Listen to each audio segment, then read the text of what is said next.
Hey, what is going on, guys? Jetxc here, and the patch notes are out. Looking pretty interesting, so let's just go over everything here. We'll take it bit by bit. We'll skip some parts because, at this point, we know how the patch notes go, right? So, we have Story Pack 16, Triple Alliance. I'm not going to read the story there. I'm sure you guys will enjoy it on your own. We also have it being fully voice acted. That's huge, huge, huge. You gotta love that. The season event Delight Complex will be available as well as these typical items that you can get in the shop. Huge. So if we keep scrolling, we've got the season event bonus costumes that'll give you extra points during the season event. We have the Conspired, the new Fiend Hunt. That'll be exciting. Can't wait to see him. So we have the new special guest update, Codename Elise, guys. This is going to be pretty huge. I think a lot of people are going to have fun with this. I think Elise overall is a liked character, and they made a really good choice for this Gluppy Diner. So let's continue on. So we have the special interaction improvements. So based off of everything they told us in the live, they had the toolbar function added, and essentially the toolbar function is activated when certain conditions are met in the interaction progress to the next stage, and the interaction progresses to the next stage. Different tools in the toolbar will activate different action points, so use them to enjoy various interactions with the character. Huge, right? So the toolbar is actually a really nice tool. I've actually seen that in other gacha games, where you've had to do like live 2Ds and stuff, where there's just a toolbar where you click it and certain things will activate, right? So that's a huge update to have, right? And we've seen the toolbar. It's got some pretty spicy stuff on it. Number 2, camera controls improved. The camera mode button in the bottom right corner of the interaction screen has been removed, allowing for direct camera control. So with mobile, you drag your 2 fingers, and then you pinch with 2 fingers to zoom in and out. For PC, you're going to right click to move the camera position, and you use the scroll wheel to zoom. Tap the tip button in the bottom right in the interaction screen for instructions. Other changes, the method for saving interaction progress will be saved. So previously, if you move to the next stage of an interaction, then switch to the home screen or another illustration before returning, the interaction would reset. However, now if you move to the next stage of the interaction and then switch to the home screen or another illustration returning, the interaction will resume from the stage you were previously on. So, for example, Nebris, if you, let's just say you're at the part where you like, let's see, where you like, I don't know, take off her boots or something like that, right? If you leave it at that and then you go back and then you switch to another illustration and come back, she'll still have her boots off, right? So essentially that's what they're talking about. Wherever you left off, you should be at that spot, right? So if an interaction enabled scene is unlocked, a pink icon heart will appear on the interaction thumbnail. Gray heart indicates interactions are not available. When you acquire an interactive scene, the home screen will add a statement that is interactive. A new sorting option, interaction priority, will be added to the Affinity cutscene tab in the home screen setting. Story replays feature update. 1. Pack story replay. So you'll be able to essentially watch previous pack stories as well as previous event stories. So this is actually pretty exciting because if you miss something, you can replay it back. So this is a great nice to have, actually. I'm really excited for this update. And like I said, this is for the main quest, and then this is for season event story replay, and this one goes back all the way to Goodbye Freedom. So this is at towards the end of last year, right? Cool. Now we have the minigame update. I'm gonna be honest, I actually don't mind that for now that they have 2 minigames. Basically what this is, guys, is they are letting you play previous minigames. I think they did a really good job with these 2 minigames, honestly. I don't think they have to spam minigame after minigame for each update, and I'm glad they're not. Because Pandora Escape and Onsen Tile are solid minigames. I thoroughly enjoy them both. Onsen Tile, actually, they added 30 new stages, which is, I mean, if you want to have some fun here, this is going to be fun. And then Pandora Escape, one of my personal favorites. Definitely going to love playing this again. So, can't be mad at this update. Pretty big. So, we got guild rate improvements. Ranking features added. So, a guild ranking tab will be added, allowing you to check the top 10 guilds. The previous contribution ranking will now be named as the guild contribution ranking, and the criteria is changed. Guild ranking is total score of all guild members, and guild contribution ranking is individual player scores. These changes apply from this update onward. The rankings of previous seasons will still follow old ranking system. Okay, cool. So top 3 guilds will have their name displayed in the story packs safe zone, Bryn Mercenary Guild, 2nd floor, alongside Lancelot's statue.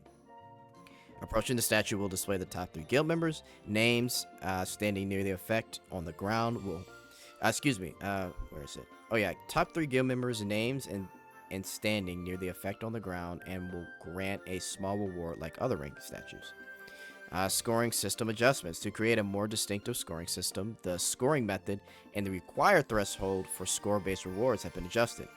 If there are no support characters in your deck at the end of battle, you will receive additional points as a support character bonus. So I guess essentially, if you're not using a support character, you'll get extra points. Interesting. I think this is going to be good for a lot of in-game people that have a lot of the costumes. I mean, me, myself, I would say I've got just about all the costumes, I think. I don't know what I'm missing at this point. I think I do have all the costumes. But obviously, I don't have them all +5, right? So this is definitely a good way to kind of add for extra points. New achievements and titles. Guild-related achievements and titles will be added. So, Guardian's Resolve, clear invasion, defense, battle level 1 or higher. Clear defense, boss, battle level 1 or higher. Achieve top 1%. And guild rankings, achieve top 5%. And more titles, clear invasion, defense level 5 or higher, clear defense, battle level 10 or higher, achieve 0.1% in guild rankings, and then achieve 0.1 10 times. So for the whale guilds, this will definitely be something that they're looking to achieve for sure. Other changes: the design at the top of the guild emblem awarded as a reward to the top ranking guilds will be changed.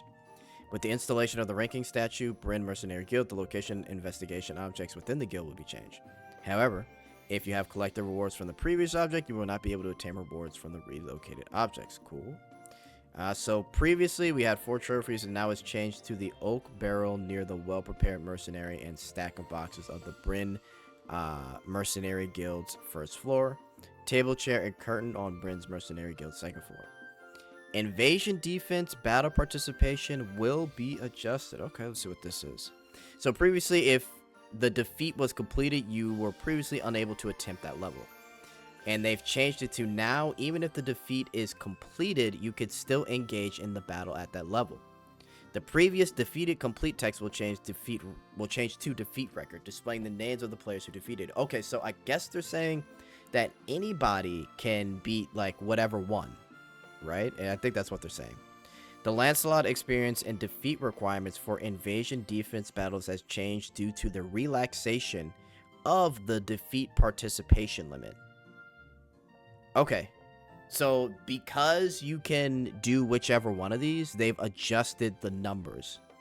So instead of 900 points, it's 600. Okay. So 500, 750. I see. So essentially, everybody could do level 5 and just say fuck it, right? If they wanted to. But it's completely up to you. Cool. I like this. That's actually a decent change. I like that. General UI changes and some UI changes to the lobby screen for boss defense. Last night related achievements will be added. Okay, cool. All right, so we have Michaela, who I know a lot of you like her design. I like it too. The see-through is absolutely amazing, right? But let's get to her kit. So this is what I want to talk about. So your crit damage is increased by 300% for 4 turns.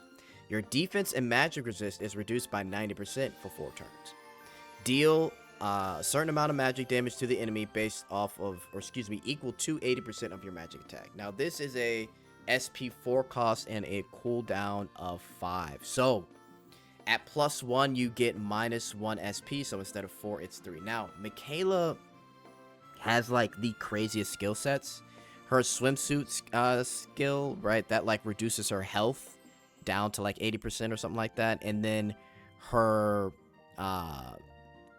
her office uniform skill, that one essentially, it does a lot of damage, but it takes away your SP at the end of a turn. So Michaela kind of has like a masochistic list of costumes. So I'm gonna be honest, I would say pretty much for everybody, if you can get +1, that'll be great. But even then, I wouldn't be mad if you got +0, because she's very niche, she's very specific. But this is a wild fucking skill, I will say. At +5, it's at 3 SP, and you're going from 300% to 400%, and you're dealing 160% of your magic damage, or 160% of damage equal to wow, 160 of your magic damage. Wow, sorry it's late, guys. But you get what I'm saying, right? And then you have the damage they'll increase by 40% and crit damage by 100%. So 400 becomes 500, and then we add the extra 40%, making it 200% of your magic attack. And reduction of SP, making it 2 SP points if you get her to at least +1. So essentially, you're gonna wanna, and this is how I see it, you're gonna want to start off with this skill here, and that will increase your crit damage by, let's say you got it maxed by 400%. Then you're gonna turn around and use your the office costume, and that should do a ton of damage, a ton of damage, but you have to make sure you don't get hit. And also you're taking away SP from your team, so super risky, right? Very, very risky. But this will be interesting to see, because to be honest with you guys, her costumes didn't make sense. This at least helps it make a little bit more sense, because the fact that you increase your crit damage and you actually do some damage here in I think it's a 3x3 range. Yeah, the fact that you can do that and still get off 160% of your magic damage is pretty nice.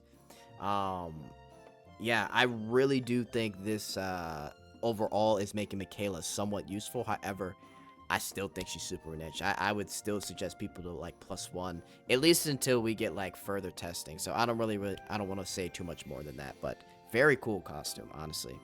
But yeah, that is Michaela. And then if we scroll down, we have Codename Elise. Now, obviously, you want to get a copy of Codename Elise no matter what. Just for the simple fact that her Gluppy Diner is coming out. I wouldn't suggest going any further than 1 copy. I think Elise is a solid unit. She's gotten buffed a couple months ago, right? But I just think for now, it might just be better, guys, just to really save. I think 1 copy is fine. I wouldn't even suggest +1, because, again, you're not even getting an SP reduction until +3. And, you know, she's one of those characters that wasn't affected by the new change way back when the game came out. And what I mean by new changes, at +1, you would be able to get like an SP cost reduction, right? She's one of the units that hasn't been affected by that, because she was before that change. So I would say just get a copy and leave it at that. I think there's going to be units like Wilhelmina that will be very useful to you, and she's going to be a character that you're going to want to max. And I would hate for you guys to go crazy on Codename Elise, just for the simple fact that, you know, it looks like she's got some decent damage. However, at least get a copy for the Gluppy Diner. And we've got, you know, damage increase and increase allies SP by 1 extra point, right? So instead of 3, you restore 4, and reduce her cooldown by 4 turns, which is nice, right? So at least get a copy. Okay. And then we've got some reruns of Queen's Signature Michaela. Here's the schedule. Archbishop Michaela, Codename Elise, and then Queen of Signatures on April 3rd to 16th. And then after Queen of Signatures, I think we should be getting Wilhelmina and then Sylvia. So that'll be really exciting, right? Can't wait for that. Okay, and other than that, we've got a few fixes here. Some minor fixes in general. But yeah, pretty much that is it, guys. Let me know what you guys think of Michaela. Final thoughts, I really do think this 3rd costume kind of makes things flow a little bit better with Michaela, because I will say Michaela before this costume was all over the place, like just ridiculously all over the place. But now I think with this costume, it's definitely like high risk, high reward for whatever you do with her. So you just got to be careful. Again, super niche, so I wouldn't expect to be seeing much use out of her, but she's pretty exciting. All right, guys, I got to get out of here though. Later.